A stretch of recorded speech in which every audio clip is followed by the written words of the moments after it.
Welcome to the Tech Egg. Don't get scrambled. Enjoy the video.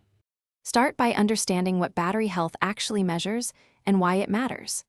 Battery health equals current capacity divided by design capacity, shown as a percentage. This percentage tells you how much of the original 4,500 mAh capacity remains available. Good battery health is typically above 80% after hundreds of cycles.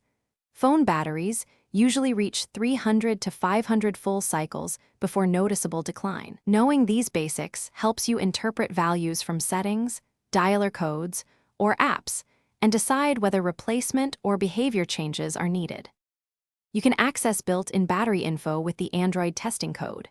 Open the phone app and dial *4636 #* to access Android battery info. Wait a moment for the testing screen to appear and load battery details. The testing screen shows battery level, temperature, voltage, and health status.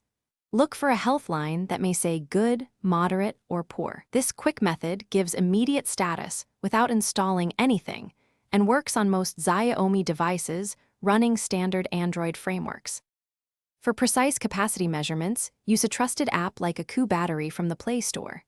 Install the app and follow its calibration steps to measure actual capacity in mAh and count full charge cycles. Measured capacity divided by the design capacity, multiplied by 100%, gives battery health. For example, 3,600 mAh measured on a 4,500 mAh design equals 80% health. Consider replacement at or below 80% health, or after 300 to 500 full cycles, for reliable device performance. Thanks for watching. Consider subscribing if I helped unscramble your problems.